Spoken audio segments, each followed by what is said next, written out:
Hello you, welcome to Geekism and welcome to another Planet Zoo video. Today we're talking about some more information for the franchise mode in the game. If you are new here, we cover all things Planet Zoo leading up to the launch, and obviously we're going to be playing it a lot when it comes out, so if it's that sort of thing that you're interested in, please hit subscribe. So franchise mode has been a name that's thrown around for a little while now, but today we actually get some more information about what it's all about thanks to a new developer journal on the official forums. Game director Piers Jackson and principal designer Jim Stimpson. Isn't that the guy from Westworld? No, that's Simpson, isn't it? Jimmy Simpson. Anyway, I thought he'd had a change of career then. These two guys go in to tell us a bit more detail about the franchise mode. So, franchise mode is a new online mode for Planet Zoo. Franchise allows you to open up a series of connected zoos all over the globe. As you open your zoos in different continents and in different biomes, you'll face different challenges in each with the temperature and weather. So in career mode, you take the role of a zoo manager and you follow a narrative, but in franchise mode, you start from scratch and you can build the franchise any way you want to. With a small amount of cash to start off with, you'll have to make decisions about how you're going to grow your zoos, balancing the economic needs of the zoo and the welfare needs of the animals.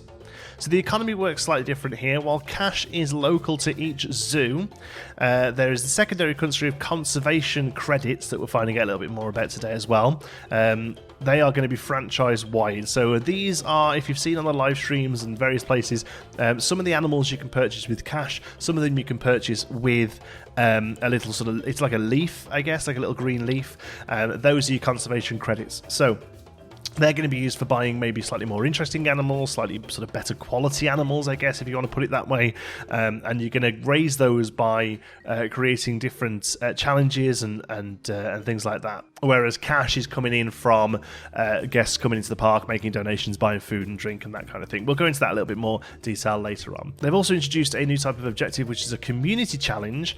These are where you will need to work together with other players to achieve a global goal, which could be something like release African elephants into the wild. So they've done a few of these already with Planet Coaster kind of behind the scenes. So they've come onto social media and said, if you place down 10,000 meters of track in the next few days as a community, we'll release a new ride or something like that. And they did one that was like hire 10,000 janitors, I think it was one at one point. And obviously all this information is fed back into Frontier so they can pull out those numbers. Whereas here they've kind of baked those into the game a bit more, a little bit like the Superbug initiative from 2 Point Hospital, I think. So as a community, we can all work on getting 10,000 African elephants back into the wild, and that'll give us a bonus in conservation credits, or I don't know, maybe even new animals or something like that. But I don't know that. I'm just making that up off the top of my head. Ignore me. Piers goes on to say one of the key differences in franchise mode that it's always online experience. I know there's going to be some people not too happy about that, but it doesn't fuss me too much. Opens up the possibility of trading animals with other players' franchises. So we built trading into Planet Zoo to simulate the activity that real-world zoos undertake in maintaining stud books and moving animals between zoos to maintain genetic diversity. So what this means is that animals will very rarely mate within their own zoo unless a breeding couple has been brought into a zoo. For the most part, usually a stud is brought in or taken out from somewhere, as in the male is moved around or the female is moved around to meet up with somebody who has different genetic makeup, and then they keep a nice high gene pool. More often than not, this is based on how good the exhibits are. So zoos will spend a lot of time and money making really nice exhibits, and then they're kind of they're put forward to a governing body that says, oh yes, look, these animals are kept really nicely, so we'd like them to breed. And then it goes on through there. So this is going to be a way of simulating that in the game. So rather than just putting down a boy and a girl and making them have 100 babies, and then all those babies having babies and all those babies having babies, and you start getting 4 hands and 3 eyes, instead you're going to be wanting to trade animals from different places around the world and different parts of different zoos so that you can get a nice high genetic diversity. They go on to say that trading animals with other players is also a great way to expand your zoo and is a great source of income, both monetary and conservation credits. When you list your animals, you'll be able to set its price in conservation credits. So if you want a fast sale, you can set it below the market average. If you think it's a real premium animal, you can put it to be a little bit higher. The price you set is going to be based on different factors such as the animal age, the species of the animal, obviously, and how good its genetics are. If you see an animal with great genetics, then you can charge top dollar for it.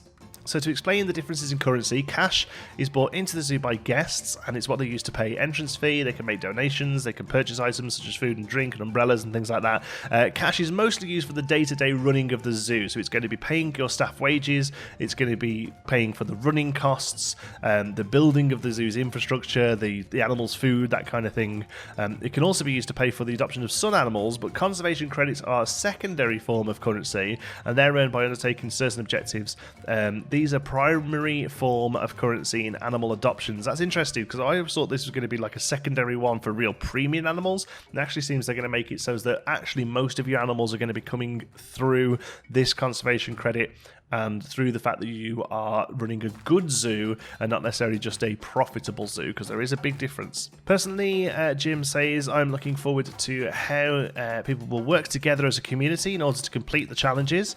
I think there'll be a real call to arms to complete the challenges that you can't wait to see. We're planning on a variety of different challenges, so it'll be interesting to see how people react to them. And Piers goes on to say, the most exciting part is knowing that we still have something secret to share about breeding.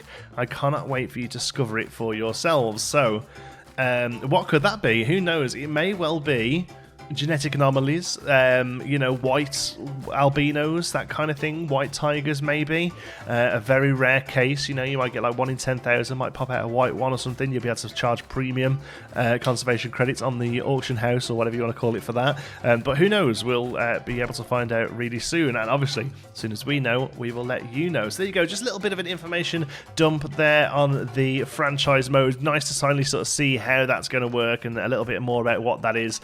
It will be interesting to know whether or not the franchise mode completely takes the place of what Planet Coaster called the challenge mode, because I know a lot of people just kind of want sandbox with money, basically, and they want to be able to put down anything they want, put down any animal they want, but they want to have to worry about finance, which obviously you don't in sandbox. So whether or not sandbox will have a toggle for finance, or whether or not there'll be a fourth mode that doesn't deal with this online trading or whatever, I don't know yet. Maybe there won't be anything. Maybe we just have to deal with the 3 modes we've got. Now, personally, I'm usually one or nothing. I'll happily play a campaign, or I'll just play sandbox. But I know a lot of people kind of want that middle ground where they do have to worry about finances, but don't want to be tied down to being in a certain biome, or having to do what some person's telling you to do to tick boxes or to get stars or whatever. So interesting to see how they tackle that later on. Thank you so much for watching. I do hope you've enjoyed it. If you have, you can give us a like. It really does help out the channel. And as I said, if you are new here, make sure you keep it here for all your Planet Zoo stuff by clicking on subscribe. Thanks to all of our patrons. They make these videos possible through their incredible support at patreon.com/geekism. Thanks for watching, folks. I'll see you tomorrow.